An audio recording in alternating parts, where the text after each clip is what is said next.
होता, त्याचा बाप इतका स्वार्थी होता म्हणून त्याला हे लाभलं नाही, म्हणून बाबा जुमदेवजीकडे पाठवलं आणि बाबा जुमदेवजीकडे पाठवून बाबा जुमदेवजीने हे सिद्ध करून प्राप्ती केली आणि प्राप्ती करून त्यासाठी आपली सोडवणूक कशी काय होईल म्हणून 4 तत्व 3 शब्द 5 नियम या आधारे त्यांनी या मार्गाची प्राप्ती करून वाटचाल केली।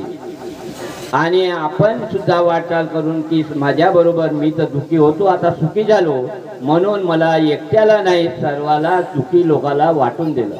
आपण दुःखी मार्गात आलो की सुखी आलो? दुःखी आलो।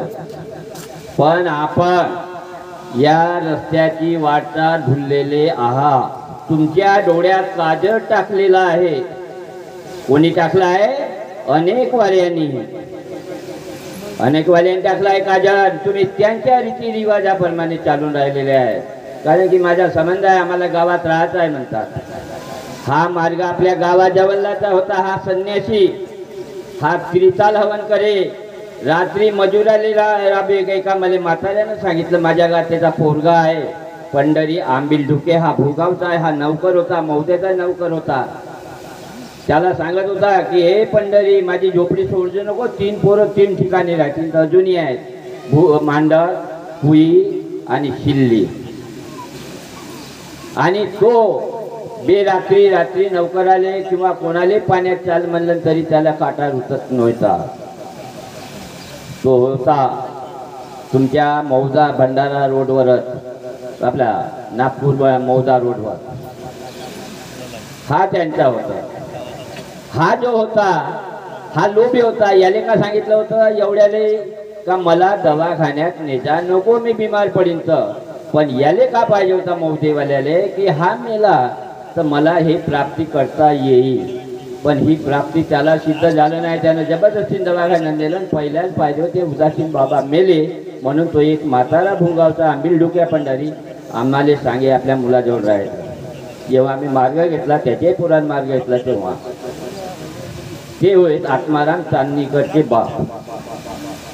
आता जेव्हा मी मार्गात आलो, मार्गात आल्यानंतर महागात काही सेवक झाले। सेवक झाल्यानंतर मी त्यांना मार्गदर्शन करत होतो आणि उमरेडला नेत होतो। उमरेडला नेत असल्या कारणानं मोवारीकर आणि त्यावेळेस कोण होते डॉक्टर सारकर यांच्याकडून कार्य घेऊन देत होतो। पण मी त्यांच्या घरी खात नव्हतो। पण मोवारीकरनं मला म्हटलं, काहो मोवारीकर म्हणते, काहो पडोळे साहेब म्हणते तुम्ही यांच्या घरी का? मी सांगितलं कार्यकर्त्यापेक्षा मार्गदर्शन म्हणजे वाटचाल करणारा मार्गदर्शक खरा। मार्गदर्शक हा खरा, कार्यकर्ता जाग्यावर राहतो पण या मार्गदर्शकाले लाईन क्लिअर करायला लागते। म्हणून मी त्याच्या इथे जेवत नव्हतो। आणि बाबांनी बी मार्गाची प्राप्ती केली तर कोणाजवळून कवडी नाही घेतली, कोणाजवळून कपडा नाही घेतला होईल म्हणून, कोणाजवळून पैसा अडका नाही, कोणाजवळून खाल्लं नाही साधे कार्यात। आणि आता काय चाललं हे सोंग? काय चाललं हे सोंग? आता सोंगच म्हणतो आपण। जेव्हा आपल्या घरी नवं हवन राहते तेव्हा आपल्या नातेवाईकाले किंवा कुणाले सांगायचा, बाबा रे अहिर आणो नको, आमच्यात अहिर नाही, पट्टी नाही, अहिर पट्टी। साधे कार्यामध्ये सेवक राहते आणि त्यागी माणूस हवन करते आपल्या घरी, त्याच्या घरी खावायला जाते। असे काही लोक आहेत। शेतीच्या हवनाले साध्या कार्यात तुम्हाला लाभ भेटते आणि तुम्हाला लाभ भेटून शेतीच्या हवनाच्या दिवशी तुम्हाला बोलवलं एखाद्या गणागोतानं त्याच्या घरी खावायला जाता। त्याच्या वाट्याचा एक काम करा, आपल्याच घरी जेवढे लोक आहेत नाहीतरी कानोब्याले तुम्ही 5 रंगाचे पदार्थ करता, त्या दिवशी शेतीच्या हवनाले करा। आणि शेतीच्या हवनाले करून आपल्या घरचे जेवढे जीव आहेत किंवा व्यक्ती आहेत तेवढ्याला घेऊन बसा आणि भगवंताचा जयघोष करून अन्नप्राशन करा। लोकांच्या घरी सोडू नका उपास, नाही तर उपाशी हवन करते तर 2 टाइम सोडते। एक वेळा हवन करून उपास सोडते, दुसऱ्या गणी पुन्हा संध्याकाळी भक्षण करते। हे कोणतं उपवास? आता बाबांनी चार तत्व 3 शब्द नियमावली लिहून दिली आहे. कायसाठी लिहून दिली आहे तुम्हाला? खिडकीत ठेवासाठी, कचऱ्यात फेकासाठी नाही. तिचा वाचन करा, तिच्या पालन पोषण करा, तिच्या नियमाप्रमाणे तुम्ही चाला आणि आपल्या कुटुंबाला वाटचाल लावा, तर तुम्हाला यश भेटल, नाही तर यश भेटणार नाही. माझ्या गावात एक सेवक मार्गात येतो म्हणे, सोयाबीन काळी सोयाबीन होती त्या पिरियडले येतो म्हणे. त्याला मग नेलं मंडळात आपल्या येतं सहारकरकडे. तिकडे नेऊन त्यांनी सांगितलं देवधर्म फेका लागते. मी तर समजवलं, पण त्यालाही समजवलं. आणि त्याच्या वावरात हनुमंत होता, बाकीचे देव मीना बंडित वरले. तो गरस्त का म्हणते, त्याचा वावर आहे मोयदरा, आजनी आणि शिल्ली. का म्हणते तो, म्हणजे येथे मी जर आलो आणि हा हनुमानाच्या मंदिरात मी बसलो आणि काला ज्या दिवशी हनुमान जयंतीले होते त्यावेळेस माझा मन इथं जाईल, म्हणते ती याले उचलून फेकलं तर जमल का? ठीक आहे ना म्हणलो, ठीक आहे, काय फरक नाही. पहार घेतले, बाबा हनुमानजी म्हणला आणि बस उचलला आणि बंडीत टाकला. आता आमच्या गावच्या तरीच्या परिवार आहे, पण परवानगी भेटली नाही. आणि मग आम्ही आलो, एकेकाने सारा गाव जमला. एकेकाने आल्यावर भावना वेगळी झाली का हे खतम झाला, एके ना एक कोणतरी. आणि मग ते कंप्लेंट ग्रामपंचायतला गेली. ग्रामपंचायत ज्याचा होता त्यांना फेकला. पटवाडी म्हणाले बसले, ज्याचा होता त्यांना फेकला. तहसीलदार कुंभारे, गोयने, मकर ढोकळेवाले होते, त्यांनी तेच सांगितलं का ज्याचा होता त्यांना फेकला, तुम्ही याच्यावर काही करू शका नाही. मग नंतर मी बाबाकडे गेलो. बाबा झोपले होते, मी बसलो तिथं आणि थोडा वेळ बाबा उठले. कस का पडवळे म्हणते. बाबा म्हणलो अशाची गोष्ट आहे. गेले होते का म्हणते तहसील पाहता. हो म्हणलो गेले, तोंडाटांडी झाली, काही होणार नाही पडवळे म्हणते. पण एक गलती झाली, याचा म्हणते कोणी पूजा करणारे असते तर एक जागा मागून ठेवायला पाहिजे होता म्हणते. बाबा म्हणलं मला तेवढं नाही आठवलं, पहिले मला त्यांनी बोलले काही खारट तिकट, पण मी राग नाही मानला.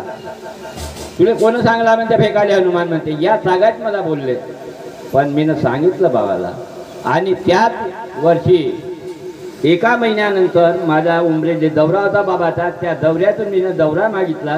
तर बाबांनी मला काय सांगितलं, बाबा म्हणलो दौरा घेतो म्हणते, पण रोड खराब असाल तर मी दौरा घेणार नाही म्हणते. अर्ध्या रस्त्यातून वापस जाईल नागपूरला. सेवक किती काय म्हणते. मी म्हणलो 6 ते 7 आहेत. पण तेवढ्याच लोकांचं म्हणते शिधा पाणी घेऊन, साधे कार्यवाल्याचे नाही घ्यायचे म्हणते. त्याच्यात तेवढ्याच लोकांचं शिधा पाणी घेऊन परसाद चढवायचं म्हणते, आपलं हे स्वयंपाक करायचं म्हणते. आता झाला दुसऱ्या दिवशी मंगळवार दिवस होता. त्या दिवशी बाबाची चर्चाबाजी झाली माझ्या घरी दौरा झाला तर. आणि दुसऱ्या मग त्या रात्री भजनं होते. तर एक ठाणा, येरगाव ठाणा आहे, तिथला एक विनायक जिपकाटे, म्हणजे आता महादेव जिपकाटे, त्यांच्याकडे नौकर होता. तो होता दारू पिऊन 10 रुपये गरीब दासले दिले आणि 10 रुपये शंकर चन्ने भूगाववाले यांना दिले. बाबांनी सांगितलं पैसे घेऊ नका, हा दारू पिऊन नाही, वापस करा. वापस करायला लावले. आता तर तुम्ही दारूवाल्याची संगत करता, दारूवाले संगत करता, गणगत होय म्हणता, त्या देऊन दे म्हणता पैसे त्याले, उद्या याले त्याले.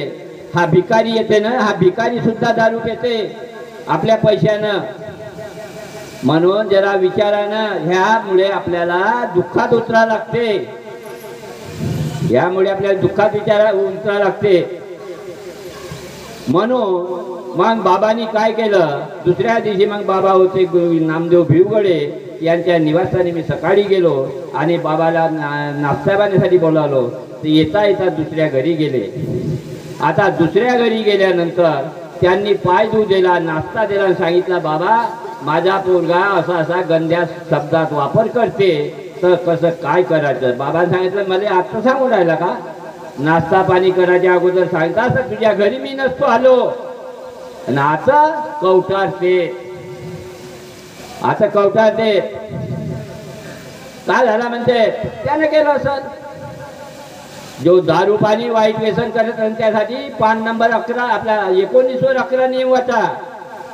मार्गाचा सेवक असेल तर त्यांनी जे बाई किंवा पोरगी उठून परत असेल, पोरगा घेऊन परत असेल, त्याच्यासाठी पान नंबर 14 वर 7वा नियम वाचा.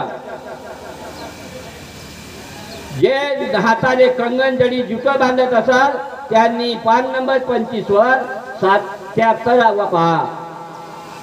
आणि ज्याला कार्यकर्ता राहो कोणी राहो, ज्याला कार्यकर्त्याकडे आपले त्याग झाला, त्याग झाल्यानंतर आपल्याला कार्यकर्ता न होणं झाल्यावर आपल्याच घरी करायला होते. म्हणून आपण प्रॅक्टिकल करा. भगवंताच्या समोर उभे राहून भगवंताला येऊ मागा का मी इतक्या दिवसाचे कुटुंबासमवेत त्याग करतो का माफी करतो का त्यागाचे करतो का माफीचे करतो म्हणून सांगा. भगवंत तुम्हाला येत देईल. पण तुमची बुद्धी गेली बरम्यासारखी. तो बरम्याने कसा पोरीशी लग्न लावलं तसे आव्हाने तुमचे सोंग झाले चालू. वाल्या चोरी करते त्याच्याबरोबर तुमचे चोरी. एखादा तुमच्या जवाई किंवा गणगोत का नाही दारू पेत असाल, मार्गात असाल दारू पेत असेल, तुम्ही कार्यकर्त्याकडे जाता जबरदस्तीनं कार्य मागता, त्याचा डिरेक्शन तुमच्यावर बसल, त्याच्यावर नाही बसणार जावयावर पोरीवर. तुम्हाला मरणागती जावं लागल. एखाद्यानं चोरी केली त्याची चोरी तुम्हाला सांगावं लागेल जर तुम्ही त्याच्यासोबत राहतात, नाही तर पायनी वालेले पहिलं. म्हणून तुम्ही सौराचा दौरा पहा, मोठ्या पुस्तकातला वाचा. काय लिहिलं आहे त्याची साधू ढोंगी ढोंगी साधू त्याची वाचा. का पुस्तक वाचा नाही, फुरसत तर भेटते ना अर्ध्या घंट्याची. एकच प्रकरण वाचायचं. ते काय सोंग भरवले तुम्ही लोकांना. शेवका शेवके खोटं बोलता, शेवकाची चोरी लपवता लोक. शेवका बरे आता एक उदाहरण देतो चोरीचा. राजू देशमुख मोतीरामचा पोरगा कुई काल आला माझ्याकडे. म्हणजे काकाची गोष्ट अशी आहे, याला मानवून राहिलो. म्हणून मी नाही मानवलो. हा चोरी करायला जाते म्हणते लोकांबरोबर अनेकवाल्याबरोबर चोरी करायला जाते. पण म्हणते त्या सामानाजवळ जाते चोरी करायला, पण त्याचे हात म्हणते कोण शिस्ते तर मागत शिस्ते म्हणते. भगवंत त्याच्या वस्तूच्यावर हात जाऊ देत नाही म्हणते. म्हणलं बरोबर आहे. हा जवरी का ऐकत नाही तवरी का ऐकत नाही तर नाही ऐकू दे, याच्यावरच याचं येणार आहे. म्हणून मा म्हणणं आहे तुम्हाला की बाबा रे असं करू नका. आपल्या पुस्तकाच्या नियमाने चाला. वाल्यासारखे बनू नका. वाल्यासारखे बनायचं चोरी करायला मग बनायचं जमणारच नाही. तवरी का आपण तर आपल्या घरीच जाऊ, येती नाही राहणार या किर्याच्या घरात.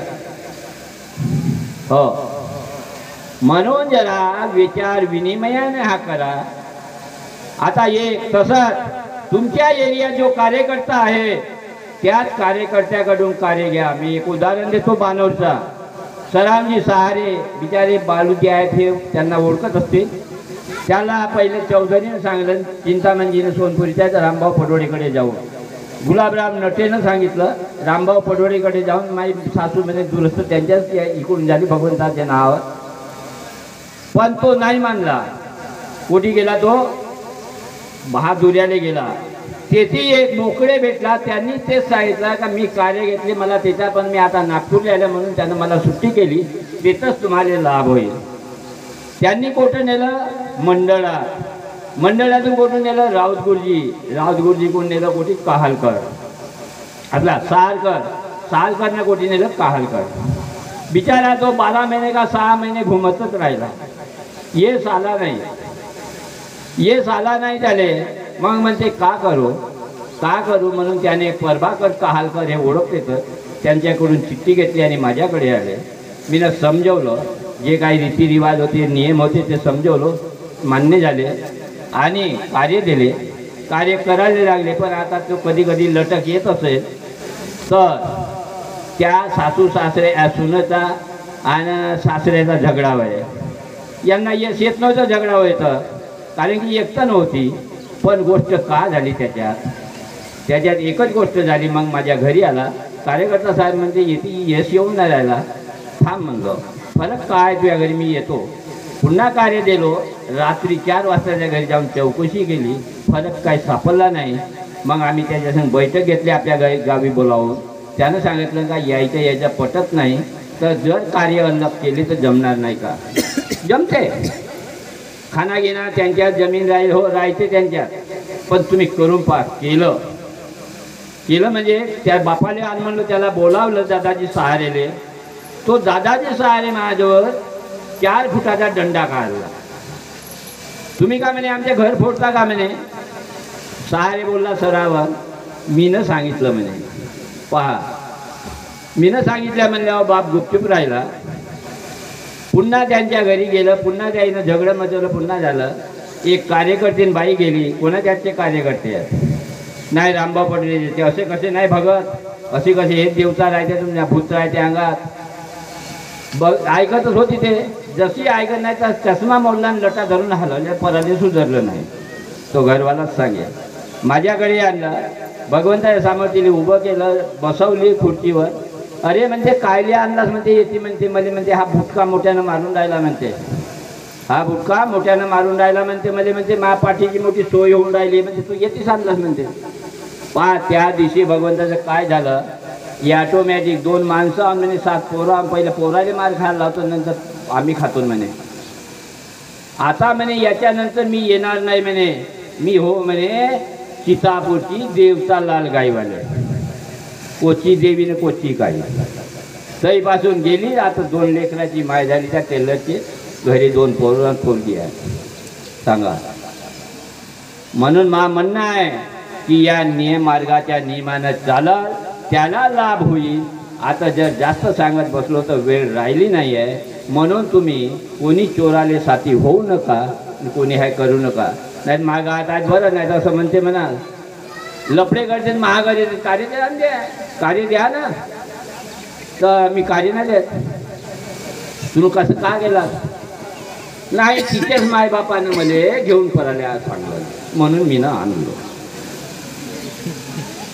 म्हणजे तिच्या मायबापाने सांगलं का बापू हे पोरगी घेऊन पण मला वजा झाला. सांगा काही असे शेव काय. म्हणून हा 8वा नियम, 7वा नियम चारित्र्यांचा आहे. 8वा नियम तुमचा आहे कार्य करण्याची. 11वा नियम आहे तुमच्या दारू वेशेवाल्याची. हे जे कोणी राहील त्याला घरात ठेवू नका, त्याला तुरंत बाहेर पोरगा असेल तरी काढा. आणि त्यांच्याशी मार्गात असलेला माणूस जर करत असेल त्याच्याशी संगत करू नका. आणि हातात कंगन, जुटा, दाढी, कुकू लावते. आता मलाच पोरूच्या दिवशी एका पोरानं म्हणला पोई का म्हणलं, मी म्हणलं बापू पानशेला गेलो. बापू म्हणलं कोण्या गावचा होय रे तू? म्हणजे मी तुझ्याच गावचा. म्हणलं तुझा गाव मी एकुई तालुक्यात पाहिलं नाही. तुझा तालुका कोणता? आपला तुझा गाव कोणता होय? तुझा तालुका मोठ्याचा आपला तुझा गाव मोठ्याचा आहे नाही काय म्हणजे सिल्ली म्हणते का तुही नाही ओळखत म्हणते. मी तर ओळखलं पण मला हाकारात होतं ना.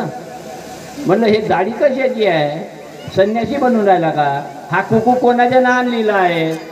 कोणती पोरगी आणला का पडवून का बायको केला का काय केला? नाही म्हणते असाच लावलं. म्हणजे ते भगवे कपडे घालते संन्यासी चालले तशा वाणी त्याचं होतं. म्हणलं हे पुसतील तर माझ्या घरी कोणतं काही विचारायला येशील, नाही तर येऊ नको. हो सांगा. नाही तर मग आता गोरखनाथचा आहे बिचाऱ्यानं मच्छिंद्रनाथचा आदेश पाळला. त्यानं स्वतःचा डोळा काढून दिला. तुमच्या मोबाईलमध्येच पहा, आहे सत्य कहाणी आहे. मच्छिंद्र हा त्याचा गुरु, सप्तशृंगी गुरु, शंकरजी गुरु, महाकाली गुरु. मच्छिंद्रचा बाप कोण? ब्रह्मदेव होय. मच्छीच्या पोटातून जलपला तर.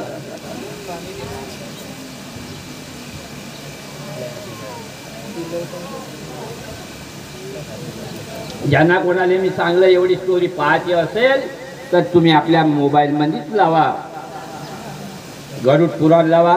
त्याच्यात दाखवून तुम्हाला गाथा गोरखनाथ दाखवाल. तुम्हाला हे जेवढं सांगलं ते तुम्ही पाहून घ्या. बाई शिवा दे डोळा जेव्हा मच्छिंद्रनाथाला टाकले पहिला खाल्ला म्हणजे सगळे पदार्थ बनले. वडा म्हणते मला आवडला म्हणजे पुन्हा म्हणजे गेला आले नाही म्हणले आणि गेला तिथं. ते बाई का म्हणते आता तुले दिलो टाट म्हणते ना, आता आलाच म्हणजे शिवा द्यायला लागले. बाई म्हणते शिवाय नको देऊ, माझ्या गुरुचा आदेश आहे म्हणते. किंवा गुरुचा आदेश आहे म्हणते मला वडा दे म्हणते. आखरीला ते बाई देत नाही. मग नंतर काय म्हणते, मी तुला जे मागशील ते देतो, दे बरं डोळा म्हणते. जेव्हा डोळा काढते तेव्हा त्या बाईच्या दिमाग लढते. अरे म्हणते मी मजाक केलो म्हणते, कायले डोळा काढला, हा टाट घेऊन घ्या म्हणते. टाटने ते मच्छिंद्रनाथाजवळ पट्टी बांधते, असा हात लावते. काहून म्हणते गोरखनाथ म्हणते नाही म्हणते असंच आहे म्हणते ह्या ताट मी खात नाही म्हणते, घेत नाही म्हणजे काय म्हणते. जेव्हा तो मच्छिंद्रनाथ त्याच्या जवळ येते ना हात अलग करते, डोळा कायला दिसते, या हातात डोळा राहते आणि पट्टी बांधले, पट्टी सोड म्हणजे नाही, आखरी मच्छिंद्रनाथ सोडते आणि त्याचा हा डोळा पूर्ववत. लक्षात ठेवा, सरस्वतीचा भजन गावते कोण? गरीबदास ती होय. मग तुम्ही का शब्द नाही पाडू शकाल? ज्याला बळकट व्हायचा असेल त्यानं भगवान बाबा हनुमानजीचं आणि महान त्यागी बाबा जुमदेजीची नियमावली पाडल्या पाहिजे. तर हा परमात्मा एक राहील. नाही तर परमात्मा एक नाही, सगळी चेंगड होणार आहे. आपली पिढी गेली का दुसरी पिढीले कलीनं त्या बरम्यानं खाल्लं, झाला त्याचा तेल रांधामा. कोणाला काही वाईट वाटलं असं तर सांगा, कारण की वेळ नाही आहे. म्हणून मी तुम्हाला सांगतो बाबा रे, सेवकांना, मंचकावरील अध्यक्ष, आपला कार्यकर्ते, मार्गदर्शकांना सगळ्यांना माझी विनंती आहे, काही महातांची भूल झाली असं बाबा हनुमानजीले, बाबा जुमदेवजीले, वाराणसी आईले मी सर्वाला माफी मागतो. कळत न कळत ज्या काही चुका घडल्या असतील आणि आपली रजा घेतो.